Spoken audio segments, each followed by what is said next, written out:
Two, one. Please start, sir. Yeah. So, Supi sir, if you can unshare the screen. Yeah, sure. Yeah. So, good evening, everyone. Good evening, doctors, for joining this eyesight meeting. On behalf of Bayer, I welcome you all for this scientific session. So, for today's scientific meeting, we have our chairperson and moderator, Dr. Ansu Arora. Sir needs no introduction, so everyone knows sir. Sir is senior consultant and director at Vision First Eye Center, Noida, and sir is having more than 2 decade experience in vitreoretina surgery segment. So, without any ado, I request Dr. Ansur Arora sir, please start the meeting. Yeah, hi. Thank you, Dinesh. Thanks for your kind introduction. So, aflibercept, we are all, very well averse with. It is a drug which is now a gold standard. Whenever a new drug comes, we always compare it with aflibercept because it has a proven and good track record so far. So, what we are here to discuss about the use of aflibercept in DME today, and we have two good speakers who are going to enlighten us with their knowledge about the molecule and their pattern of usage in their clinical practice. So, I would like to welcome Dr. Anuj. Anuj is with Amritsar Eye Clinic, and he has he's a vitreoretinal surgeon at Amritsar Eye Clinic, and Anuj has done his post graduation from GMC Chandigarh, and he has been trained in retina in Neo Retina Clinic in Hyderabad. Supreet, a good friend of mine. So Supreet, is a good, very good clinician and has very good diagnostic as well as treating patterns, which I would love to hear him for. So Supreet is presently with Sunetra and Sunetra in Ghaziabad, and he has done his fellowship in vitreoretina from the prestigious Arvind Eye Institute. So I would like both you speakers to enlighten us with your knowledge about the molecule and your ways of using it to the optimum. Thank you. So with this, I would like to ask Dr. Anuj. Dr. Anuj or Dr. Supreet will be presenting first. I believe it's Dr. Anuj. Dr. Supreet will be presenting first, sir. Okay, so Dr. Supreet will be talking to us about he will be talking to us about visual outcomes in DME, about assessing the efficacy of Q16 aflibercept injections. Over to you, Supreet. Thanks, Dr. Anshu, for a kind introduction, and thanks, Bayer, for giving us a platform for this interaction today. Okay.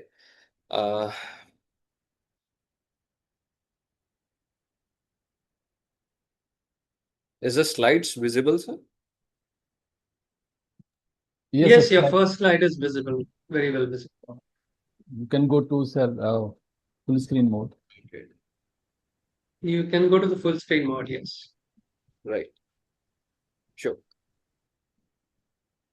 Okay. So my topic for today is basically the visual outcomes in the diabetic macular edema, assessing the efficacy of aflibercept injections.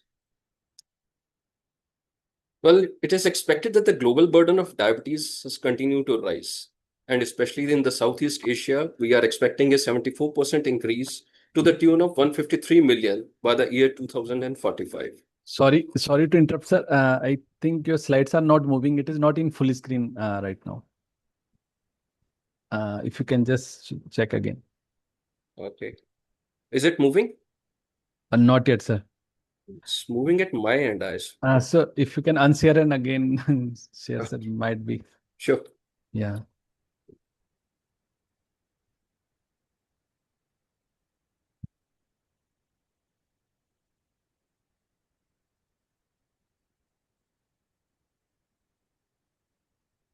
Yes, sir. Now it's in full screen mode and we can see your slides, sir. Thanks. Okay, now it's moving? Yes, sir. It's moving now. Okay. Thank you, sir. Okay. No. The proportion of the patients with the diabetes who have the sight-threatening diabetic retinopathy is expected to rise alongside this diabetic population.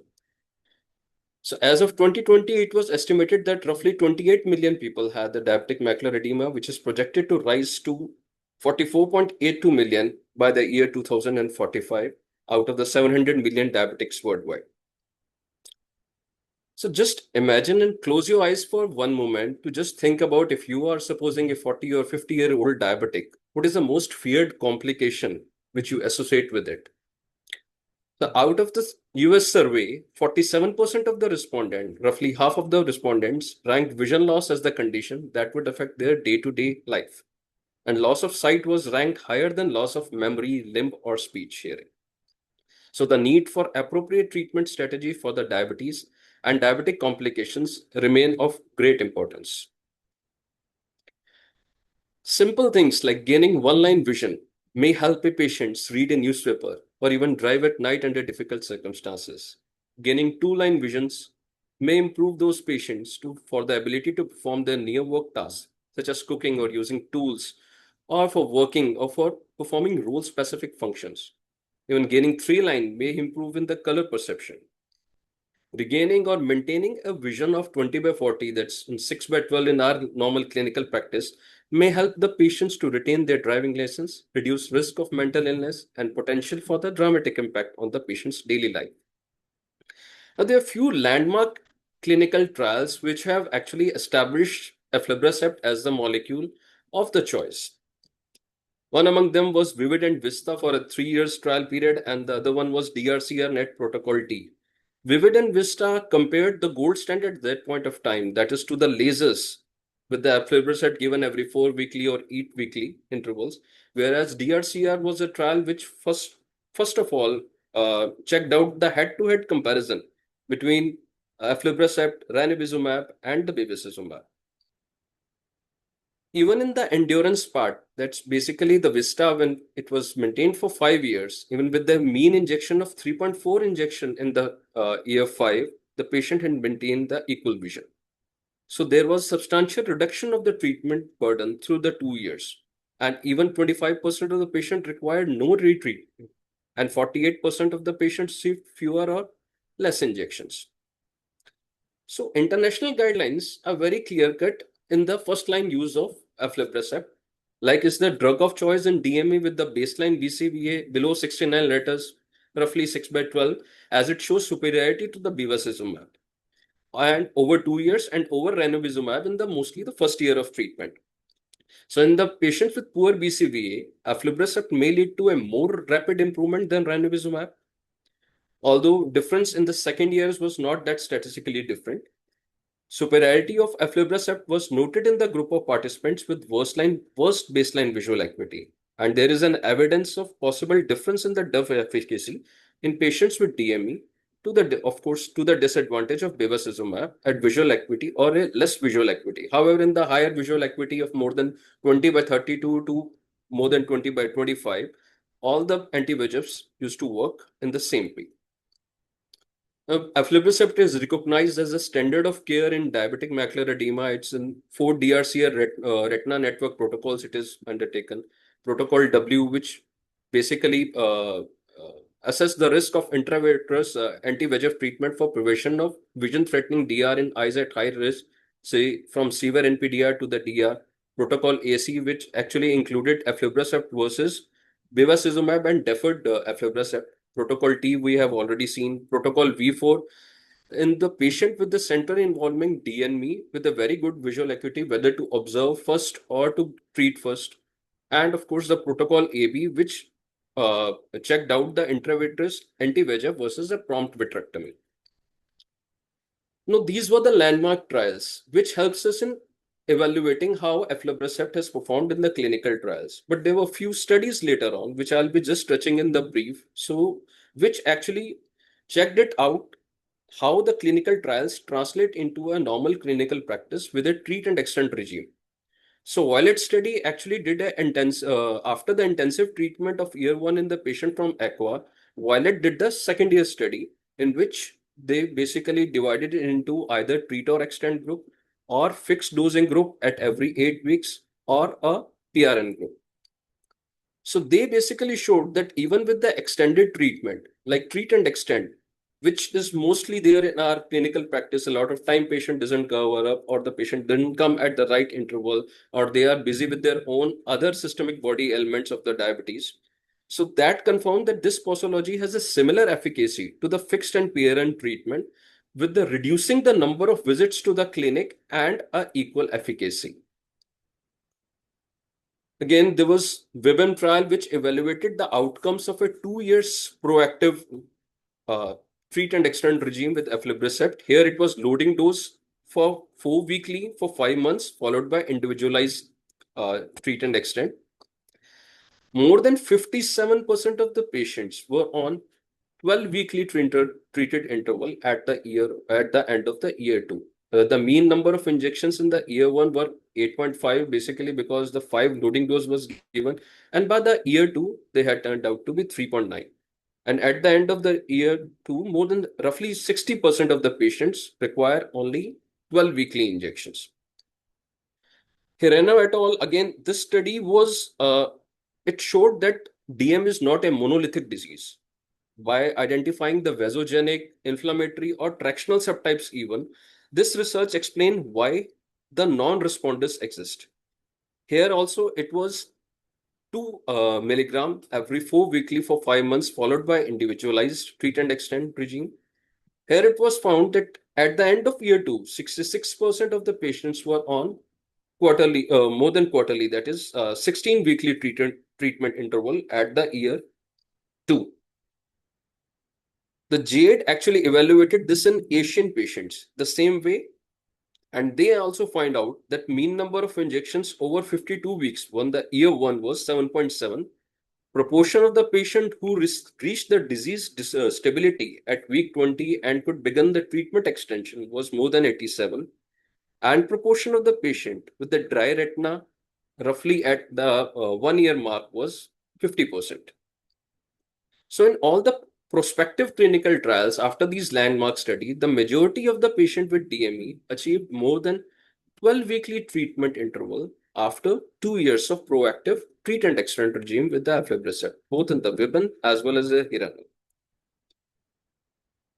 So the clinical trial established the role of aflibercept as a first-line treatment, as a gold standard treatment. This clinical study helped in evaluating whether the treat and extend regime or making an interval bigger between the 2 injections can achieve roughly the same result as that of the clinical trials. So answer was yes.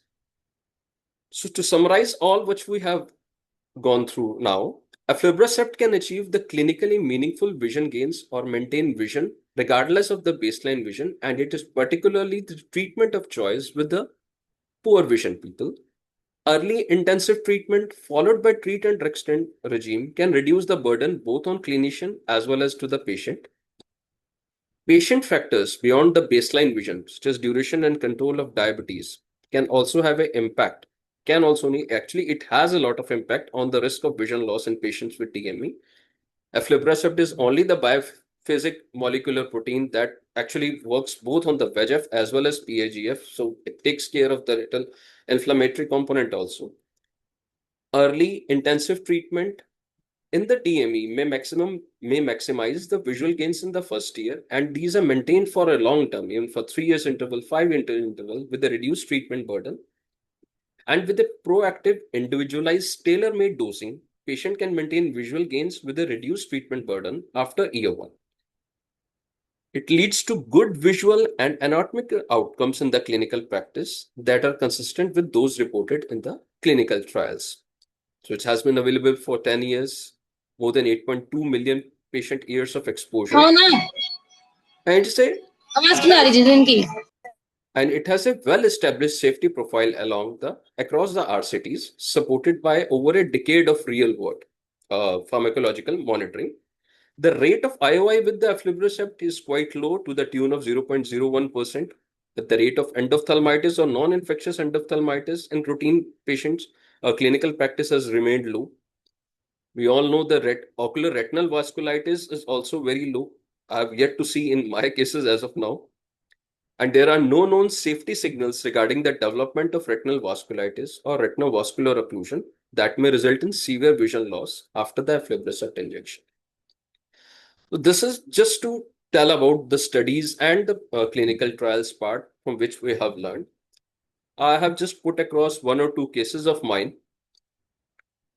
So this is the case one. This is a 54-year-old gentleman who presented with complaints of diminution of vision in both eye for 3 months, history of uncontrolled diabetes mellitus. He had a HbA1c of 9.2 or 3, history of 2 injections anti-VEGF given outside with the patient, vision 612 and 624. This was the right eye picture and this is the left eye picture. He had a mild cataract in both the eyes. So this was basically in the November 2024, this patient presented. Both eye injection eccentrics was planned and ranibizumab, and subsequently the fluid resolved in this case. However, after a month, the visual acuity, the patient was a little not sure about it. Okay, I have improved to the tune, but OCT was showing a different picture. Retinoschisis, there was a small pocket of retinoschisis and drill over there. Both eye repeat injection eccentrics was done. After 2 months of extrinsic injection, this was the result. Vision in the right eye was 6.9, and in the left eye, there is a huge cystic, it's a hypercoagulable cyst at the macula. So we planned a switch to injection, aflibercept at that point of time.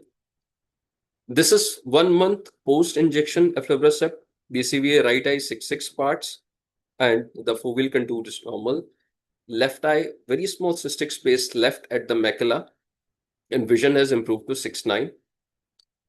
2 months post aflibercept, vision again in the right eye, still 6 parts, left eye 6.9. The patient was happy. However, after 3.5 months, the post-injection Eylea, the right eye vision is dropped slightly to 6/9 and left eye to 6/12, with the cyst increasing in the size. And at this point, the Eylea was given, the aflibercept was given again, and 1.5 months post second injection of Eylea, the vision, and this is at the 3 months, the vision is improved to 6 parts and 6 parts in both the eyes. Patient is happy, the OCT has improved, and now he is under regular follow. Another patient this was basically a steroid responder along with the moderate NPDR and had a slight amount. If you see here, there is, I'm sorry, I didn't have the fundus photograph of this patient. There was a hard exudates at this point in time, moderate NPDR with the macular edema in the center, which was actually showing a sign of chronicity along with the VMT kind of picture. Right eye injection was done, fluid resolved, BCVA improved to 6.9 and was maintained for 3 months. In between, then he again presented after 3 months with a drop of BCVA to 6/12. I don't have the middle OCT between. So right eye, at this moment, the repeat intravitreal Eylea was performed. However, we see the retinoschisis was increasing. And the VMT also, it's actually not a VMT, it's an incomplete PVD kind of thing, which is a little pulled it up. And after that, the resolution of IRF with the BCVA 6/9 was stable for 2 months. And now after 4 months from the previous Eylea injection, this is the third dose which has been planned. So these were the 2 cases which I had shown. And we've discussed about the clinical trials and all. This is all from my side. Thank you so much.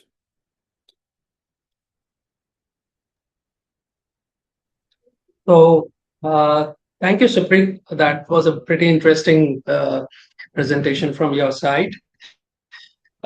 We vouch by aflibercept most of the time because of its safety profile and the action, the durable action and the safety profile. So when a patient comes to your clinic just for the benefits of others, so how do you convince your patients for aflibercept?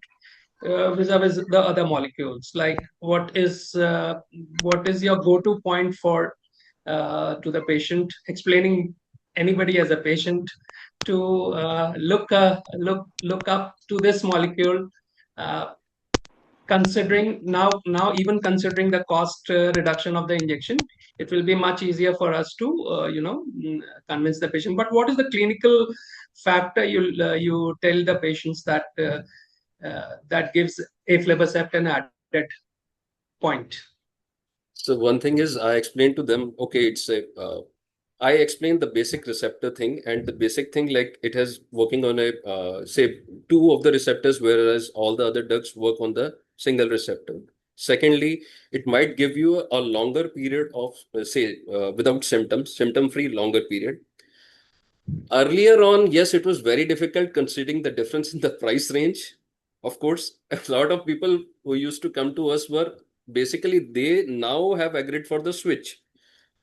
So a naive patient going with the aflibercept, frankly, in a place where I practice in mostly in Ghaziabad, was very less. So Yeah. I had to actually reinforce. It was easier to reinforce in a NMD patient rather than a diabetic macular edema patient. True. Basically, because we all know that when the visual acuity is quite good, say from say 20/40 above than that, we all know that all anti-VEGFs work in a similar manner. Only when the visual acuity initially is dropped, then it leads to a regained and a longer period of action for this. So one is sustained. Secondly, early action in comparison to the other things, and a long sustained period. These were only the 2 points, and also, frankly, the PSP. Right. So since the PSP had come, definitely it has given a very good opportunity to use this molecule more frequently. In my practice, it is almost 60 to 70% aflibercept so far. So it's like I usually tell my patients that which is a clinically proven molecule which has given the best results so far. So so we kind of support this drug so that it gives the maximum benefit to the patient.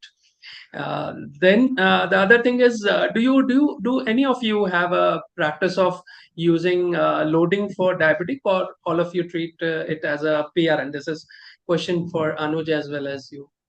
Sir, I normally go for PRN, sir. From the beginning, you go for In PRN. certain patients who are well aware, who are well educated, and who can understand. A few of my patients, actually, they read the trial also. You might be getting those kind of patient where they will ask you, okay, is it a clinical trial-based medicine or that? For them, I go for loading dose certain times, especially with the patient who had come with a say 612 vision and a significant amount of edema.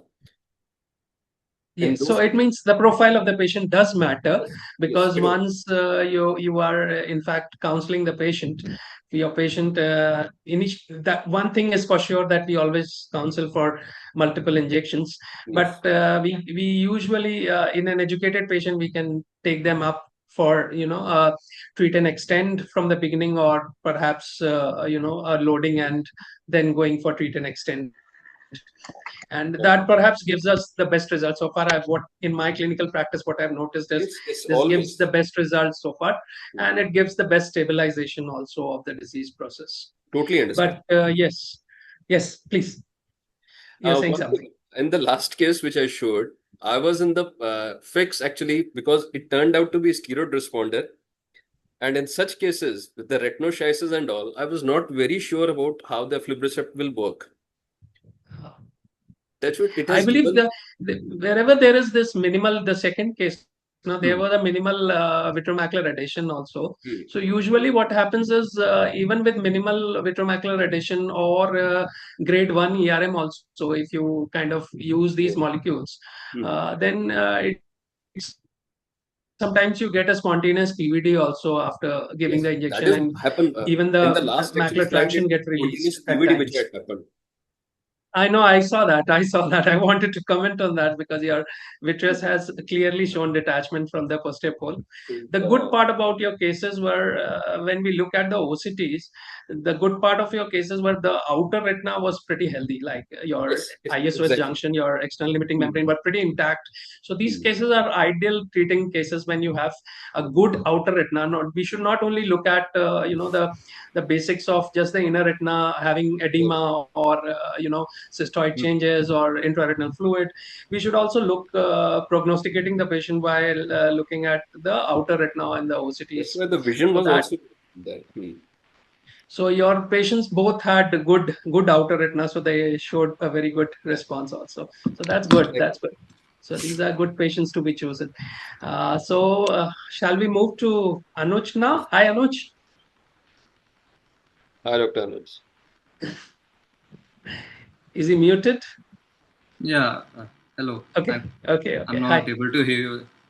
I was having an issue with the speakers. Sorry about that. So how's Dehradun right now, Anuj? Is it raining there? We had a good shower here in Right, NCR there was a today. good shower here also. Okay, good. It's pretty dry. Ease the temperatures for the whole of North We India. had a hailstorm. We had some olas on our head today. Oh. That's good to hear. So please go ahead. Please go ahead. Sure. I'll just share my screen.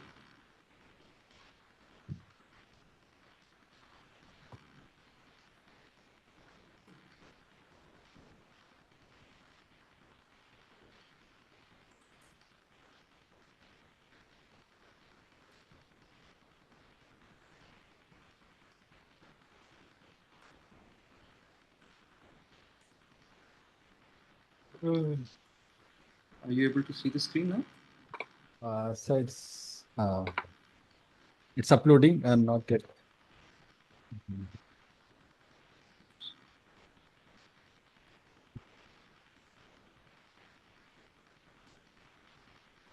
Yes, sir. Now we can see your screen, sir.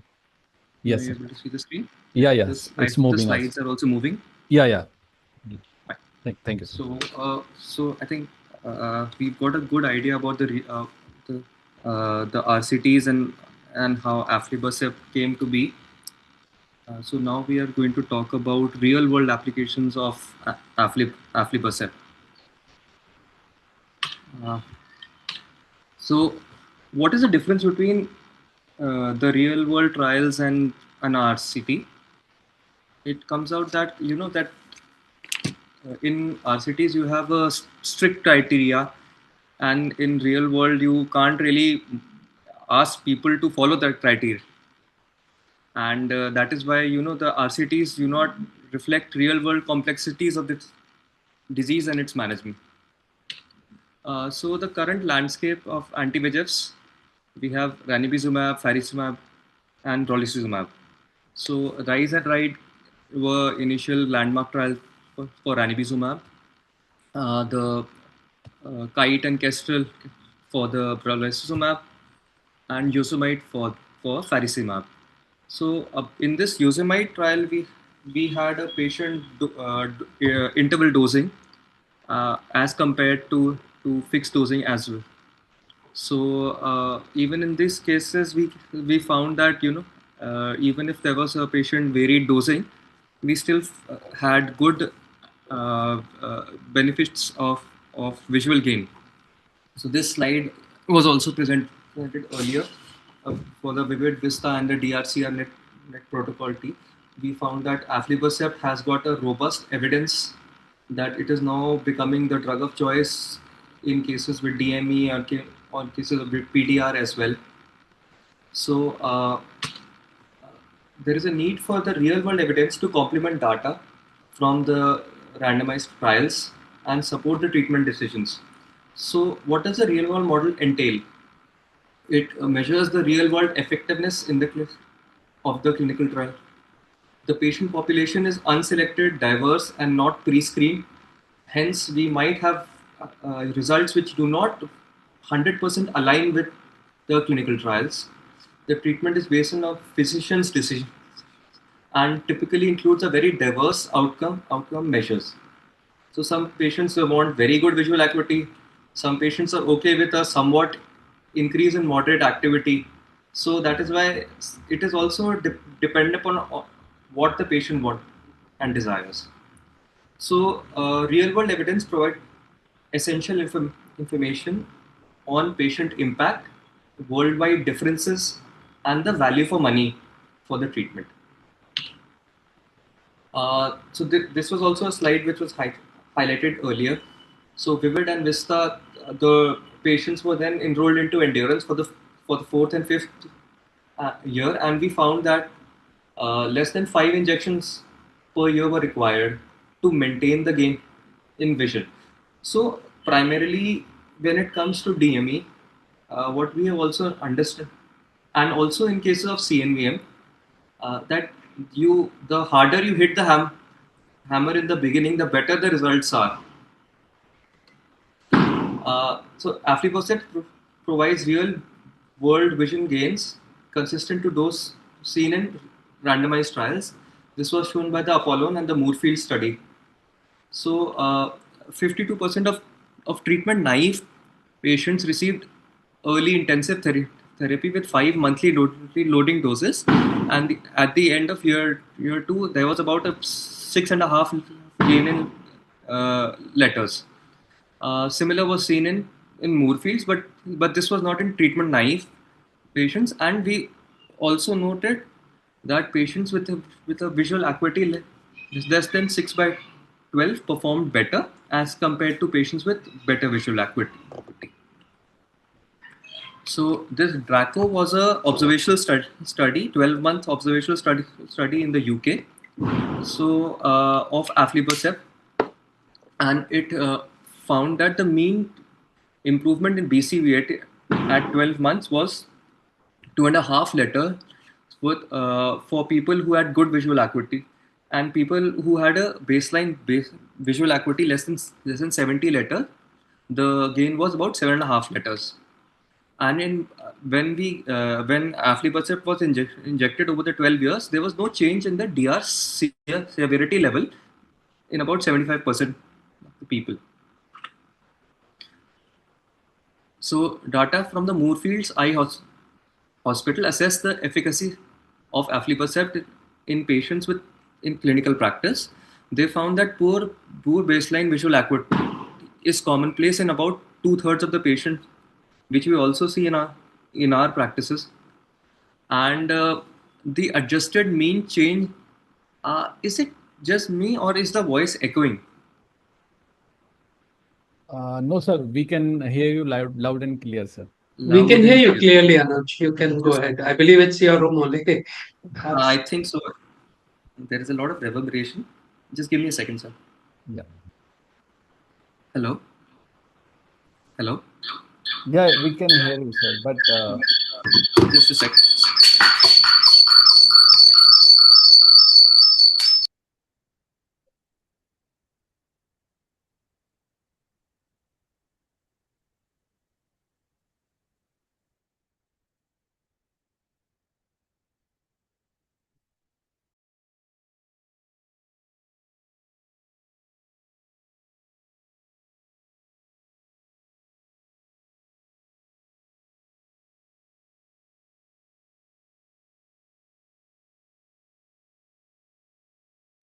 sir, you are on mute, so you have to unmute.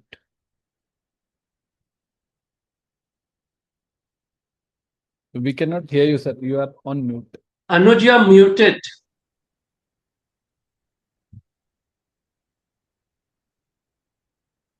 Unmute yourself, Anuj. I believe you're muted. Yeah, now you're unmuted. Able to hear me, sir?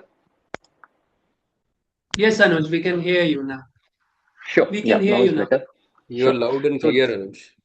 Thank you so much, sir. The data from the Moorfields Eye Hospital assessed the efficacy of aflibercept in patients in clinical practice. I believe we second part of the slide. So the adjusted mean gain in visual acuity from the baseline to the 12 months in patients with initial visual acuity of less than 68 letters was significantly higher in patients receiving aflibercept than in those receiving ranibizumab. I think Dr. Supreet had also mentioned this, that patients with better visual acuity, it doesn't really matter what anti-VEGF we are starting with, but in patients with poorer visual acuity, it is important that we start with aflibercept or a better anti-VEGF or more, which has got more endurance as compared to ranibizumab or bevacizumab for that matter. So when aflibercept was compared with dexamethasone implant, this was a 1-year study outcome, and it was based in an Indian population. So what they found was that both intravitreal aflibercept as well as dexamethasone, they did provide good improvement in visual acuity. However, patients who had aflibercept injection, they had better gain in visual function, and but they required more injections than those patients who were on dexamethasone implant. The higher IOP in the dex implant group is obviously a side effect that we are very well aware of, and this was something that I would consider as a secondary outcome. So the diabetic macular edema treatment guidelines, the diabetic retinopathy task force that was formed by the AIOS, it stated that intravitreal injections of anti-VEGF agents are the first line of treatment for naive center-involving DMEs. Obviously, lasers are now a thing of the past, and multiple clinical trials have demonstrated that anti-VEGF therapy is more effective in improving vision in center-involving DME, and it is the first line of therapy. The most common reason for non-response to anti-VEGF inadequate treatment as per the above protocol. So when we what they said is that you need to load the patients with anti-VEGFs initially, and then try to follow the RCTs. But it is not always possible that patients will always follow your advice. Patients usually drop out and they get tired. It's about fatigue when it comes to treatment, and sometimes you have to also understand the patient's economy and the pocket, so we have to take decisions which might not align with RCTs. So international recommendation and guidelines recommend the first line use of aflibercept in patients with BCVA less than 20/40, and this, I think, all over the world, in whatever country the patients don't have an affordability issue, we should go ahead with aflibercept as the first line in these cases. A Cochrane meta-analysis reviewed evidences from major studies investigating the efficacy of anti-VEGF agents in DME. They found that at year 1, all efficacy outcomes significantly favored aflibercept over ranibizumab and bevacizumab. Patients were approximately 30% more likely to gain more than 3 lines with aflibercept than with ranibizumab or bevacizumab. And for every 1,000 people treated with aflibercept, 92 fewer would gain 3 or more lines of visual acuity if they were treated with ranibizumab. So all of these do show that aflibercept is more efficacious and more robust in maintaining visual outcomes. Other meta-analysis suggests aflibercept is most favorable treatment for patients with DME. Aflibercept on a 2-monthly dosing consistently showed evidence of superiority compared with ranibizumab, which was given at a PRN dosing for mean change in BCVA, gain of more than 15 letters of ETDRS, and improvement in central CMT thickness as well. So the aflibercept has a mean change in visual acuity from baseline to month 12, about 8.19 letters as compared to 6 letters with ranibizumab, and the decrease in the central macular thickness to about 110 microns with aflibercept as compared to 74.43 microns with ranibizumab. So better, more durable drying effect also. So again, just to reiterate the fact that it should be the drug of choice in any patient with 20/40 vision, as given by the Canada guidelines, German Ophthalmological Society guidelines, and the EURETINA guidelines. So when we look at the hierarchy of evidence, when we analyze any evidence or any drug in objectively, we always rate meta-analysis or systematic reviews as the most highest level of evidence as compared to case series, case reports, or editorials which might be biased. This again, sir had mentioned priorly that it is now the standard of care and is involved in multitude of trials with the DME. network. So at the end, I would like to present a couple of cases which I have seen, and I have injected patients and I found good response with aflibercept. So this was about an 78-year-old female who presented to us. In the right eye, we are able to see a lot of intraretinal edema. Drill is present, outer retinal tubulations are noted. When she presented to us, we initially started treatment with ranibizumab, and at 1 month post injection, there was a slight improvement in the macular thickness, plus the hyperreflective dots seem to have gone away. Uh, After that, she gained a line of vision, but then she was lost to follow up for a year. She presented to us after 1 year. The amount of edema had increased. There was also presence of subretinal fluid. At this point of time, she was motivated to get better. So so then we followed her with injections of aflibercept every 3 months, every 2 months for the next 6 months, and finally they were on at the 6 month follow up. We found that the visual acuity had improved to 612. The amount of edema had decreased. There was a little bit of temporal thinning and a little bit of temporal edema that was still persisting. However, in this case, we thought about adding on a little bit of focal laser temporally just to provide more longevity to the patient. This is a second case.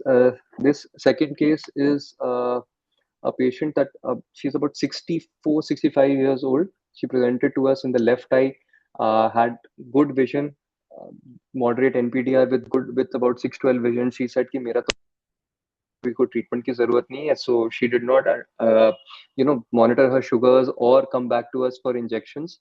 And she came back to us after 4 months when there was a drop in visual acuity, and you see how the architecture of the retina has changed. There is a more retinoschisis. There is outer retinal edema as well as inner retinal edema, and the vision had dropped to 624. So now at this point of time, we thought that it is better to go in with aflibercept as compared to just starting her with ranibizumab, because there was a very high likelihood, that after injection the patient might disappear again for a considerable amount of time, might not come back. So post the first injection, there was, on a contrary, there was a drop in visual acuity, but when we looked at the OCT on not in the macular area where there was a presence of a cyst that we can see, but in the paramacular area, there was a lot of improvement that we noted. The patient was also a little happier despite the decrease in vision, but Chandra was motivated to continue on with the therapy. We injected 4 injections of aflibercept over the next 7 months, and we finally ended up with this form of a retina wherein the visual acuity had again improved to 6/12. However, there is a loss of the RP, outer retinal loss, for ISOS loss over here in the submacular area. Hence, the vision is just limited to 612 and is not improving. So, an interesting case. This was a single-eyed patient, 68-year-old male. The other eye was lost to CRVO with NVG. The left eye, he came to us with 636 vision with this form of edema. We thought that the edema is chronic, and there was a lot of cystoid spaces with a lot of hyperpigmented dots. So we went ahead with a dexamethasone implant as the first line of treatment, and there was a slight 2 injections of dexamethasone implant, but despite that improvement in visual acuity, the OCT did not show too much of a difference, and we were not very happy. But the patient was happy that I've gained a vision. He said, okay, let's go ahead with more injections of the same.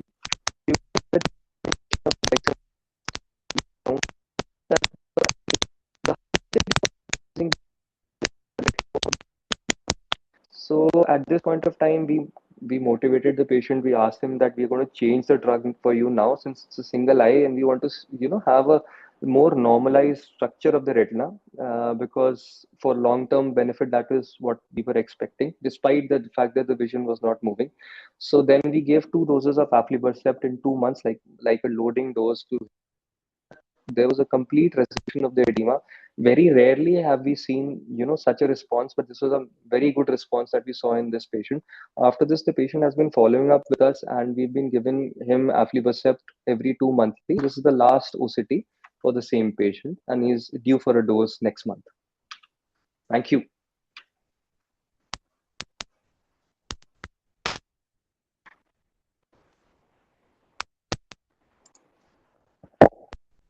Thank you, Anuj. You have given some good practical tips about the molecule, and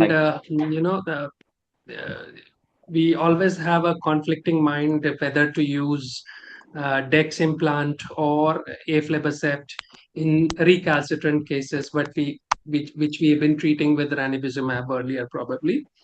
And Yes, sir. switching over, it is always a dilemma whether to take up. I'll put my video on 1 second. So, Yeah, I stopped.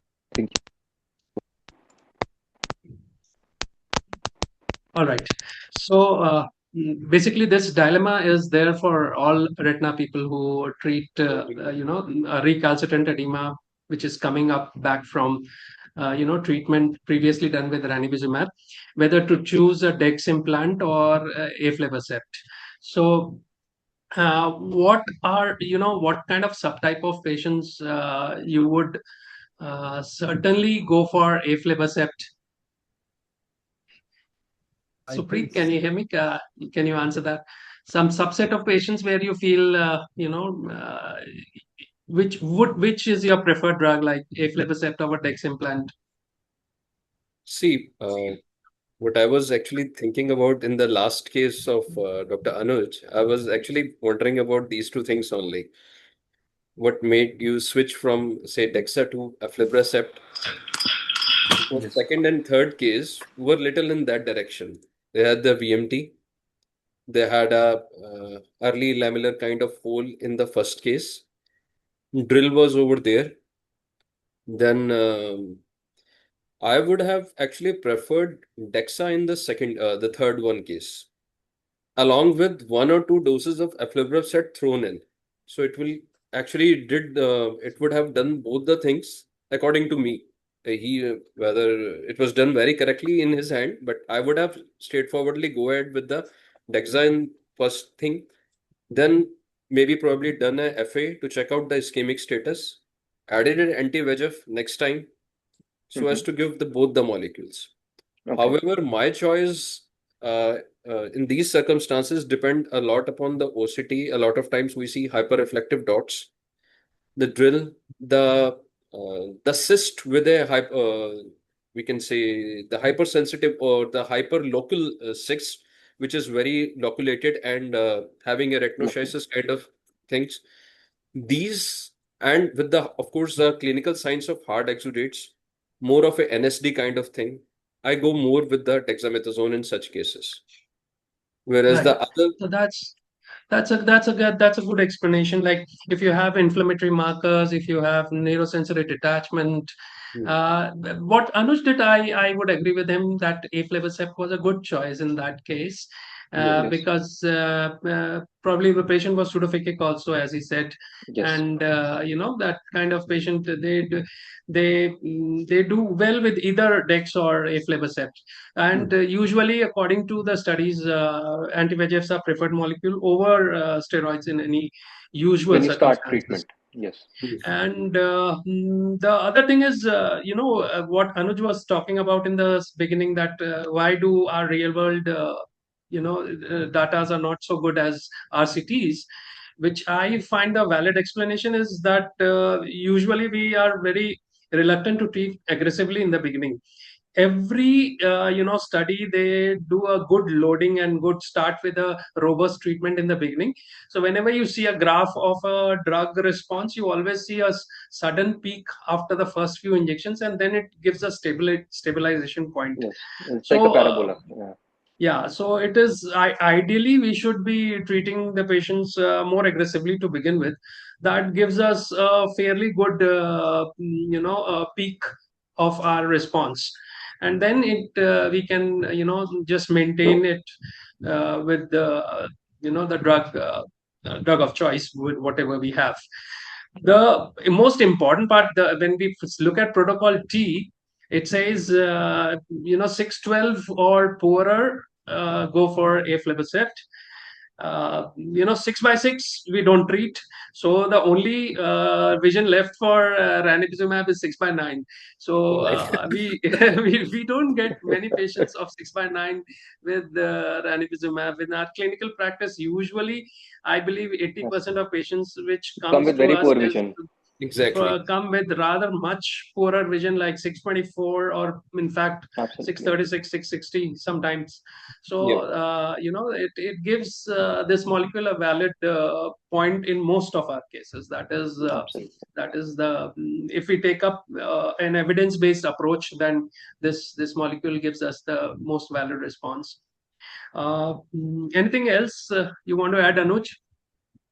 No, I think we sympathize a lot with diabetics. We find that the treatment is very chronic and you have systemic comorbidities, so we tend to be very lenient in initial phases when the patient has good vision, rather than treating them well at that point of time. When the roles are reversed and the patient comes with CNVM, we're very aggressive in the initial part as compared to Yes. when we treat DME. So I think that is a shift that we need to have in our psyche, so that we are able to Yes, help indeed. patients out in the long run. Indeed. When I started treating, both these diseases, I was also much inclined to be more aggressive with the, CNVMs. But later, I've noticed if we want to fetch good results with our patients, so we have to be following the same pattern with our diabetic patients also. And of course, not to miss their, systemic parameters, which Yeah, we have to keep a very close eye on to if we want good results from these patients. absolutely. Right. So do we have any other participant who want to add up something or have a question in their mind? Let me ask then, how do you feel that brolucizumab is changing the paradigm? Brolucizumab, I would say it is a wonderful magic drug, but the moment you get one single inflammatory reaction, Hmm. then you go a foot back for another 6 months, I would say, before before you gather a courage to use it again. This has happened with me. In Okay. fact, to be very honest, I started very robustly with brolucizumab, and I started using that drug to be, very frequently. But if I ask myself whether I would inject that drug to my parents, I would say no. I would still would prefer to go for aflibercept, because safety wise, it the one reaction has put me back a lot. So Okay. very rarely, I still use brolucizumab at times for CNVMs, which are not very recalcitrant kind of CNVMs, and require a very robust response very quickly. So in those kind of patients plus PCVs, I do use brolucizumab sometimes. But my usage of brolucizumab has gone down after facing a couple of incidences which were rather very discouraging. Okay. So that is one thing. Yeah. Anything else? Dr. Anything Supreet, else what would you anybody like to wants to say? add? Yeah, Supreet I is just want to add smiling if and laughing, and I believe he has something in his mind. yeah. Actually, Please what come you up. said is actually dot on the point that yes, till the time you get a single reaction, it Everything's good. works as a magic. But I have got couple of say reaction, but Hmm. what I found out was by any chance that patient didn't require even a single injection after that. The disease Okay. went off along with that reaction. He is still requiring for the other eye. He is bilateral CNVM, Uh, still requiring for the other eye. But okay. this eye, one reaction, done and dusted. Okay. But So That's so rare. thankfully, so patient, why don't you go with a Dex implant and brolucizumab together in the other eye? ah, I tried in one case, but not with Broly, of course. I Right. thought ki people have given steroids, even Yes. PST with the and Dexa with I know.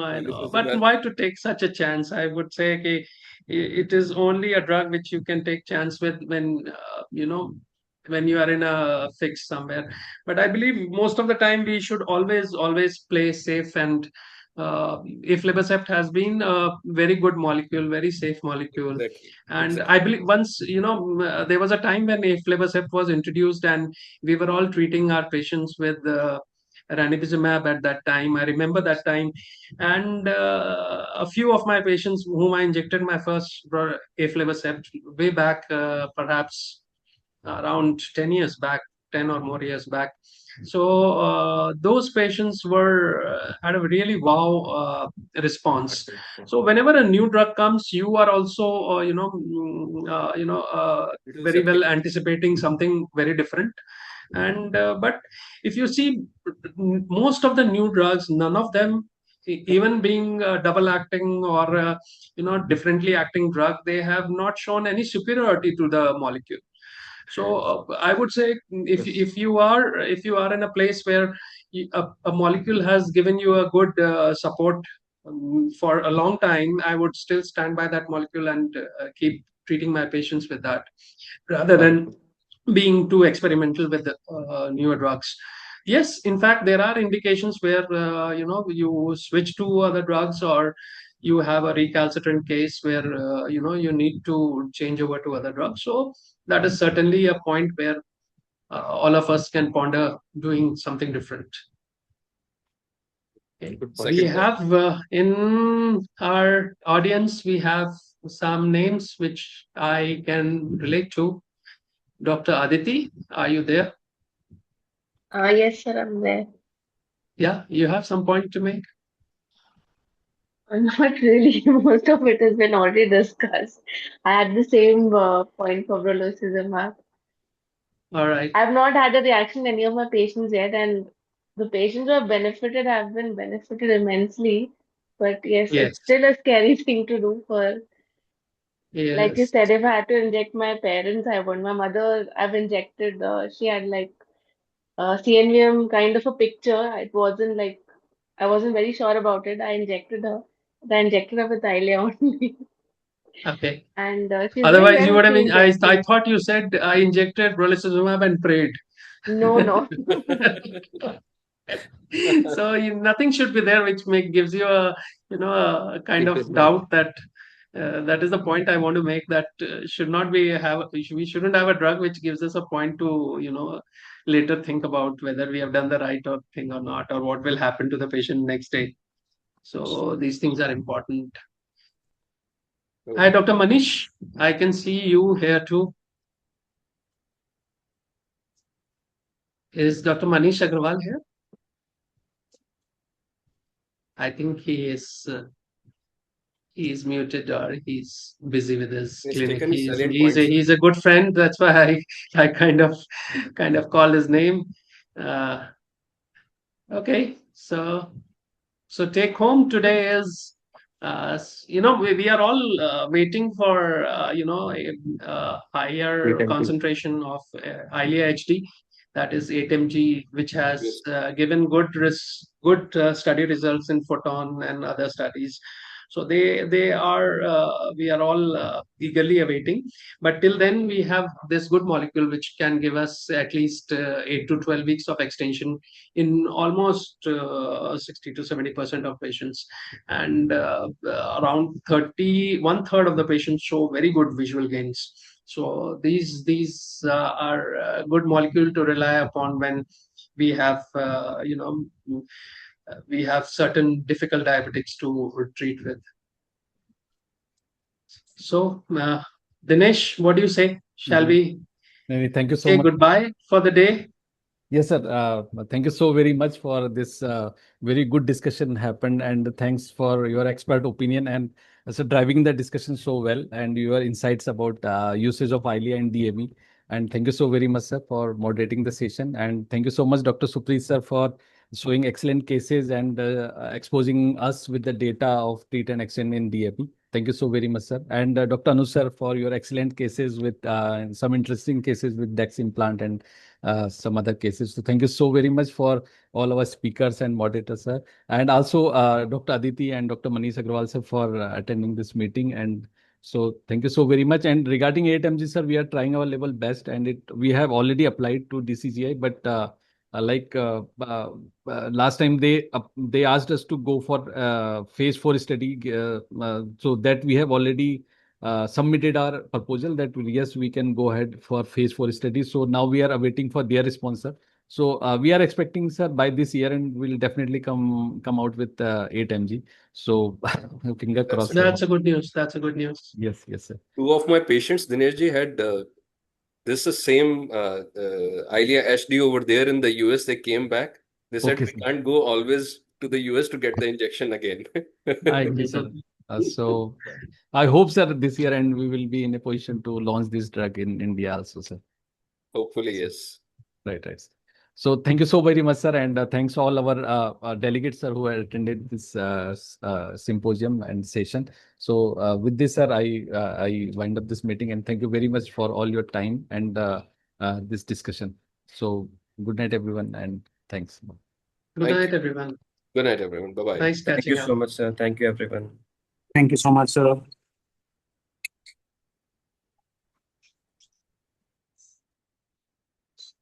Hello, tech support.